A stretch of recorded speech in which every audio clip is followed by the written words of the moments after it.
Teller Bank Mandiri Cabang Kutani Putu Widiastiti, 24, tewas bersimbah darah di rumahnya di Banjarpoh Gading, Jalan Kertanegara, Gang Widura, nomor 24, Ubung Kaja, Denpasar, kemarin, 28/12. Dugaan sementara, wanita cantik kelahiran Banjar Pekuwudan, Sukawati, Gianyar, itu menjadi korban pemerkosaan sekaligus perampokan. Dua motif itu menguat berdasar sejumlah temuan bukti di lokasi kejadian perkara.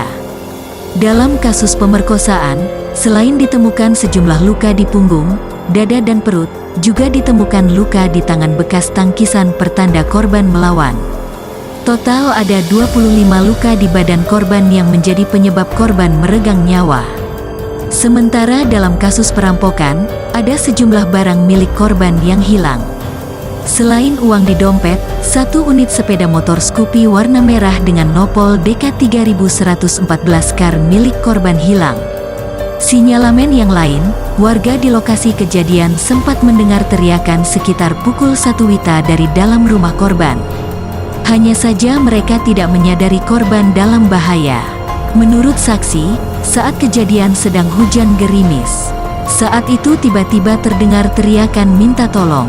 Suara tersebut dari arah rumah korban. Suara teriakan itu menyebut kata perampok. Kesannya teriak histeris karena ketakutan begitu. Setelah itu, terdengar suara pintu gerbang TKP kebuka dan mendengar suara motor matik keluar dari TKP. Beber sumber mengutip keterangan Sayyidah Rani. Lalu, paginya sekitar pukul 9, terdengar suara laki-laki minta tolong. Suami Sayyidah Rani lantas keluar mengecek suara tersebut. Ternyata, yang teriak itu pacar korban. Ia minta tolong ada perampokan, dan ada yang dibunuh. Selanjutnya suaminya, saksi Sayyidah Rani, mencari bantuan menghubungi warga bernama Nyoman Budiarta untuk menghubungi Babin Ubung Kaja Aibtu Iwayan Parwata, kata sumber. Di TKP sendiri ditemukan banyak bercak darah. Bukan hanya di kamar korban, tapi juga di tempat yang lain, termasuk di Merajan.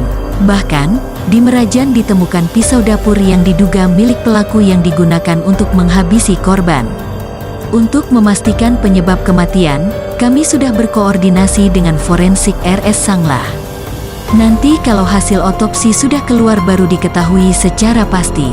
Termasuk motif, ada tidaknya pemerkosaan yang dialami, masih didalami, ungkap Kasat Reskrim Polresta Denpasar Kompol I Dewa Putu Gede Anom Danujaya kemarin.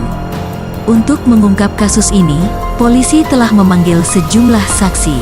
Sejauh ini yang telah dimintai keterangan adalah orang tua korban dan teman sekantor korban.